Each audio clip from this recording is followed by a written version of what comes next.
Hello everyone, welcome back to my channel concepts of civil engineering. मेरा नाम है अनामिका गुप्ता। आज के वीडियो में हम पढ़ेंगे लिक्विफेक्शन एंड क्विकसैंड के बीच में क्या डिफरेंस होता है। दोनों का जो मीनिंग है वो वैसे तो देखने में सेम लगता है, यानी कि दोनों की जो प्रेजेंस है, यानी दोनों का जो रीज़न होता है, दोनों का जो अपीयरेंस होता है वो देखने में सेम लगता है, लेकिन दोनों के बीच में एक डिफरेंस है। तो हम वही डिफरेंस आज के वीडियो में पढ़ेंगे। बहुत से स्टूडेंट्स मैंने देखे हैं बहुत कंफ्यूज होते हैं इसके बीच में। एग्जाम में जब क्वेश्चन आता है तो उनको समझ में नहीं आता है कि लिक्विफेक्शन में कई स्टूडेंट क्विकसैंड का लिख देते हैं एंड क्विकसैंड में लिक्विफेक्शन का लिख देते हैं। तो ये जो डाउट है वो मैं आज की वीडियो में क्लियर करूंगी, तो आप वीडियो पूरा देखिए। चलिए स्टार्ट करते हैं। तो देखिए, सबसे पहले हम समझते हैं क्विकसैंड को। क्विकसैंड फॉर्म होती है सैचुरेटेड लूज सैंड के अंदर, यानी कि सैंड जब पूरी तरीके से सैचुरेटेड होती है। तीन कंडीशन होती हैं, सैचुरेटेड, अनसैचुरेटेड और पार्शियली सैचुरेटेड।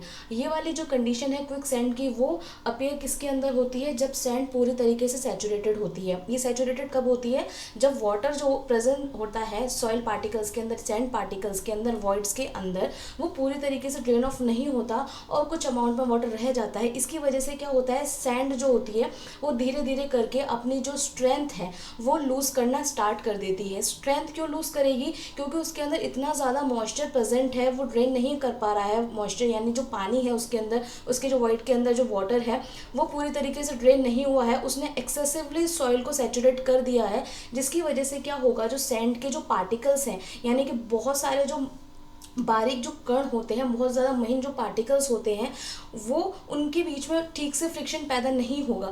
फ्रिक्शन पैदा नहीं होगा जिसकी वजह से क्या होगा, सॉइल की या सैंड की जो लोड बियरिंग कैपेसिटी है वो पूरी तरीके से ख़त्म हो जाएगी। पार्टिकल्स के बीच में जब फ्रिक्शन क्रिएट होता है, जिसकी वजह से क्या होता है, सॉइल या फिर सैंड किसी भी तरीके के वेट को क्या करती है, रेजिस्ट कर सकती है, ठीक है, वेट को बेयर करती है। लेकिन मान लीजिए उनके पार्टिकल्स के बीच में जब फ्रिक्शन पूरी तरीके से ख़त्म हो जाएगा तो वो वेट को पूरी तरीके से क्या कर देगी, सहन नहीं कर पाएगी, और वेट जितना भी उसके ऊपर वेट पड़ेगा वो उसको रिड्यूस नहीं कर सकती। यानी कि कहने का मतलब ये है, इसका पूरा फ्रिक्शन खत्म हो गया सैंड का, जिसकी वजह से अब वो जो जितना भी लोड पड़ेगा उसको बिल्कुल भी बेयर नहीं कर पाएगी। तो कभी कभी ऐसा होता है कि जब क्विकसैंड का जो फिनोमेना होता है, उस कंडीशन में कई बार आप क्विकसैंड के अंदर एक बार के, जब मान लीजिए आप किसी ऐसी सॉइल के ऊपर खड़े हैं, ऐसे सैंड के ऊपर खड़े हैं जिसके अंदर क्विकसैंड हो रहा है, तो आपका पैर उसके अंदर पूरी तरीके से मतलब जैसे डूब जाता है। जैसे मान लीजिए आप किसी दलदल वगैरह में आप डूबने लगते हैं, आपके पैर उसके अंदर धंसने लगते हैं, उसी तरीके का फिनोमेनन किसके अंदर होता है, क्विकसैंड के अंदर होता है, ठीक है।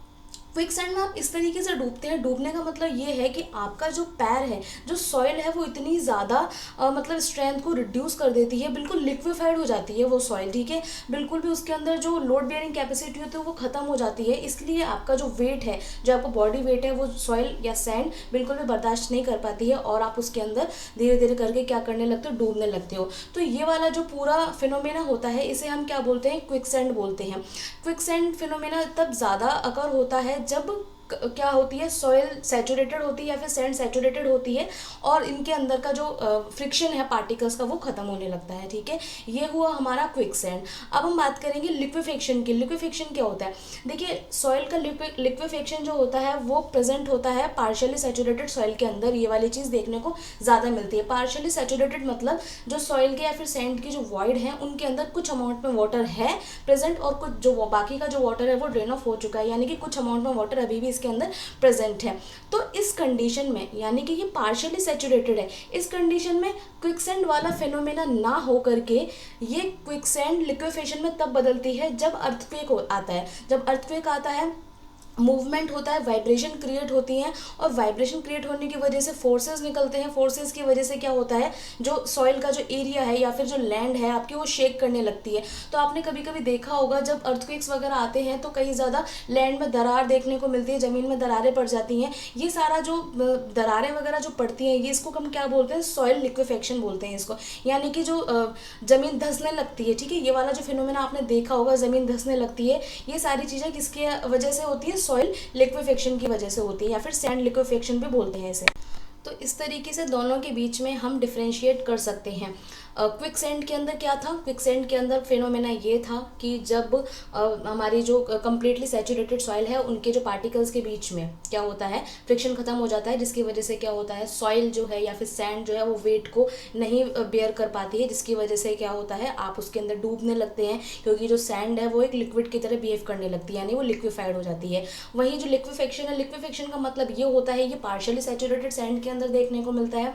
इसके अंदर क्या होता है, जनरली ये कब प्रोड्यूस होता है, जब अर्थक्वेक्स वगैरह आते हैं, जिसकी वजह से लैंड शेक करती है, शेक करने की वजह से क्या होता है, ये जो लिक्विफाइड सैंड है यानी इसके जो पार्टिकल्स है उसके अंदर कुछ अमाउंट में वाटर प्रेजेंट है, तो वो क्या करता है, इसकी वजह से दरारें क्रिएट होने लग जाती हैं, यानी जो लैंड वगैरह है उसके बीच में दरार देखने को मिलती है। ठीक है, तो आई होप आप लोगों को दोनों के बीच में डिफरेंस क्लियरली समझ में आ गया होगा। अगर अभी भी कोई आपको डाउट है तो आप मुझे कमेंट सेक्शन में लिख के पूछ सकते हैं, कोई क्वेरी हो वो भी पूछ सकते हैं आप, या फिर कोई सजेशन हो, कोई कमी हो, आप मुझे वो भी लिख कर बता सकते हैं।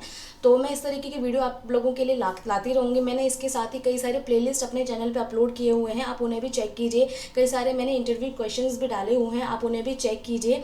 और हाँ, एक चीज़ और, अभी इस टाइम पे बहुत ज़्यादा ऑनलाइन इंटरव्यू प्रोसेस चल रहा है। अगर आप किसी कॉलेज में असिस्टेंट प्रोफेसर की जॉब के लिए अप्लाई करना चाहते हो, या फिर आप किसी कंपनी में इंटरव्यू देना जा रहे हो, तो मैंने कई सारे ऐसे क्वेश्चन डाले हुए हैं जो बहुत ही ज़्यादा पूछे जा रहे हैं इस टाइम पे, तो आप उन्हें ज़रूर देखिए। मैंने उसकी भी एक सेपरेट प्लेलिस्ट बना रखी है, वो आपके लिए बहुत ही ज़्यादा यूज़फुल रहेगी। तो अगर आपको वीडियो अच्छा लगे तो प्लीज़ इसे लाइक कीजिए, शेयर कीजिए, अपने फ्रेंड्स के संग शेयर कीजिए, अपने एजुकेशनल ग्रुप में शेयर कीजिए। मैं मिलूंगी आपसे अपने अगले वीडियो में। Till then take care, bye, thanks for watching.